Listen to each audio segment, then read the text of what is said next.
42ാം ഭേദഗതിയെക്കുറിച്ച് നോക്കിയാലോ. ഭേദഗതികളിൽ ഏറ്റവും ഇമ്പോർട്ടൻ്റ് ആയിട്ടുള്ളൊരു ഭേദഗതിയാണ് 42ാം ഭേദഗതി.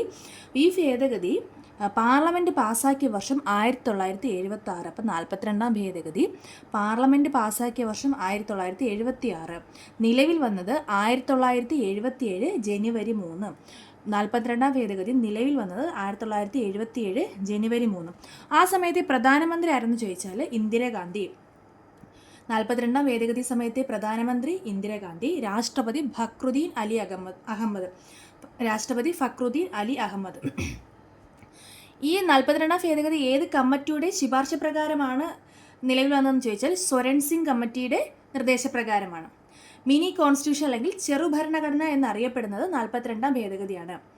ഇന്ത്യയിൽ ഇതുവരെയുള്ള ഭരണഘടനാ ഭേദഗതികളിൽ ഭരണഘടനയുടെ ആമുഖത്തിൽ മാറ്റം വരുത്തിയ ഏക ഭേദഗതി എന്ന് ചോദിച്ചാൽ അത് 42ാം ഭേദഗതിയാണ്.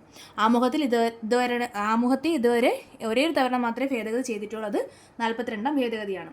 42ാം ഭേദഗതിയിലൂടെ ഇന്ത്യൻ ഭരണഘടനയിൽ കൂട്ടിച്ചേർത്ത വാക്കുകളാണ് സ്ഥിതി സമത്വം, സോഷ്യലിസ്റ്റ്, മതേതരത്വം, സെക്യുലർ, അഖണ്ഡത, ഇൻ്റഗ്രിറ്റി. അപ്പോൾ 42ാം ഭേദഗതിയിലൂടെ ഇന്ത്യൻ ഭരണഘടനയിൽ കൂട്ടിച്ചേർത്ത വാക്കുകളാണ് സോഷ്യലിസ്റ്റ്, സെക്യുലർ, ഇൻ്റഗ്രിറ്റി അല്ലെങ്കിൽ സ്ഥിതി സമത്വം, മതേതരത്വം, അഖണ്ഡത. 42ാം ഭേദഗതിയിലൂടെ കൂട്ടിച്ചേർത്ത ഭാഗങ്ങൾ ഭാഗം 4A. ഭാഗം 4A പറയുന്നത് മൗലിക കടമകൾ. ഭാഗം 14A ട്രൈബ്യൂണലുകളെ കുറിച്ച് പറയുന്ന ഭാഗമാണ് 14A.